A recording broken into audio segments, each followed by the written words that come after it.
sawmill shed that we're working on.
So just a few tips on driving a dozer that we may want to talk about. For one thing, a dozer is really rough riding. So you want to make sure you always have your seatbelt on, because you're going to get bumped around a good bit. You can imagine, if you can imagine driving a vehicle where the front wheel and the back wheel are tied together with like a board. When you get on the edge of a hill, you're going to seesaw. And when you do that on a dozer, it can come crashing down if you don't know how to handle that. So make sure you always have your seatbelt on, because you can get thrown off. The way to keep from banging around so much is to cross hills and things like that at an angle, so that you don't fall down, so you don't bang down so much. Now, another thing I want to discuss with the dozer is it's made to push dirt. It's not made to knock down trees. Now, you can knock down trees. You can knock down small trees. But if you start getting to a bigger sized tree, you're not going to be able to handle that. When I first got my dozer, I pull up to a 20-inch oak tree and think I'm just going to run this thing over, and it's just not the case. That's not what dozers are made for. It's made for clearing small trees and flattening the land and pushing dirt. But when you start getting to a bigger sized tree, it's not going to do that. So you're just going to wear out your equipment. You're going to mess up your seals and things like that if you start ramming on trees. So you don't want to do that with your dozer. You want to mainly use it for clearing land with small trees and flattening land. Another warning, I guess a tip maybe that I want to give with dozers is, if you're working up and down hills, make sure that you're not running out of blade height. So if you're pushing dirt, that you're not picking your blade up too high to where you get stuck. When I first got the dozer, or not long after I first got it, I was working on a hill up and down, and my blade, I got to where I couldn't raise it any higher because it was at the peak, but the dirt was under it. So I got stuck and couldn't get out.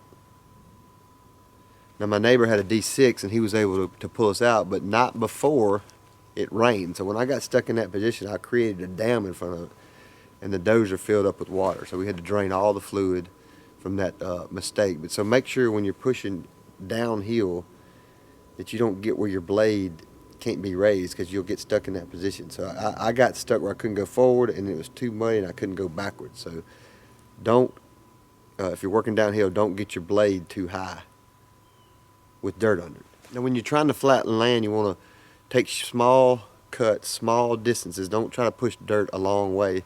And you want to always be pushing dirt when you get to your pad. So have dirt on your bucket and pushing dirt. If you're not pushing dirt, you're going to be cutting into the ground and creating a bunch of ditches. Now, the last thing I want to talk about is what maybe a landowner should kind of consider if they're thinking about buying a dozer. You know, how much land do you have? How much are you going to use this dozer? You know, there are several options. You know, a brand new dozer is going to cost you a D5, which, you know, this is older, but a D5 like this would probably cost $200,000 or $300,000. So obviously, most people are not going to go buy a new dozer. You can get a used one. When we bought this one, we bought it used. We had Caterpillar come out and check the undercarriage. That's one of the main things you want to look at if you're buying a used dozer, is the undercarriage. There's pins that go in this track, and they wear out over time, and it's pretty expensive to fix. Well, if you're buying a used dozer, you want to make sure it's got a good undercarriage, or you're just going to have to put another $15,000 in it after you buy it. So you want to check the undercarriage, and then of course that it runs and, you know, the engine's good. But the undercarriage is one thing that it can have a good engine, have a good transmission, but if that undercarriage is worn out, you're going to spend a good bit of money fixing that. So you want to check that if you're buying a used dozer. And one thing that I've found is that the people who do it for a living can do it about 5 times quicker than I can. So I was working on a barn pad, and I was having to move a lot of dirt, and it was taking me forever. So I eventually called someone in to do it, and he did it in a day what it would have taken me 5 days. So if you're considering renting a dozer versus paying somebody else to do it, you got to consider that it's going to take you, if you're unexperienced, it's going to take you a lot longer to do it than the person you would have hired. So sometimes it just makes more sense probably to hire somebody to do a job. Now, if you need it for all the time, where you're always pulling up trees, or you're clearing land, then you may want to consider a used one, or a skid steer, or a track loader, some people call it. But that's something you have to balance. But I think a track loader or skid steer is going to be a more universal machine for the small farm owner than this dozer. This dozer is mainly made to push dirt, and for the skid steers, you can get different attachments to do different things on the farm. A skid steer is going to be more like a multi-tool for a farm. You can buy bush hogs for it. You can buy grater blades. You can buy post hole diggers. You can buy, I mean, all kind of things for a skid steer, which this thing can't do, but a skid steer can. Now this thing's going to be a lot more powerful than a skid steer, but a skid steer, or track loader, whatever you call it, it's going to be more powerful than a tractor or something like that. So that's just something to look into if you're thinking about buying a used one. You may want to consider a skid loader versus a dozer. So I got this pad pretty much flat from what we're going to do. I'm going to let it dry out for a few months. It's pretty wet, and then that'll help it to pack down. So when we put the concrete up, we'll make sure it won't crack or anything. It'll be able to handle those heavy logs. But we'll let it get rained on a few times and let it dry out. A few things to point out: if you rent a dozer and you're going to run it, you got to be pushing dirt if you want flat ground. If you're pushing and there's no dirt in your bucket, you're going to start digging into the ground, and you're going to start making these divots in the ground, or these ditches, and it's going to get real bumpy on you. So when you're running your dozer, make sure you always got a pile of dirt in front of you. And you may want to take the dirt from somewhere where you're not going to be driving your vehicles, or you're not going to be by the pad. Maybe you take the dirt out of a hollow or off to the side, because you want to pile up dirt and then push that dirt flat. If you're not pushing dirt, you're going to be digging into the ground. Just a tip on running a dozer. Now, I'm not a professional dozer operator. I'm actually whatever's less than a rookie, but I do know that if you don't push dirt, then you'll be cutting divots in the ground. I'll give you an example of that. So as I said, I'm not a professional dozer driver, but when you're not pushing dirt, this is what it's going to look like. I don't know if you can see it on this, but you see that little ditch that was dug in because I wasn't pushing dirt. Just a little tip. Now sometimes, for me, I can't really help that, but these professional drivers, they know how to do it. And some of the dozers now have leveling systems, so you don't have to worry about that as much. But you can see the cut into the ground, and then there's another cut here and another cut here, and that's what happens when you're not pushing dirt. When you get good dirt in there, you can get a good flat surface, kind of like we got here. Well, that's all I've got for today. If you like what you've seen, hit the like button and the subscribe button, and we'll try to bring more of this kind of content to you in the future.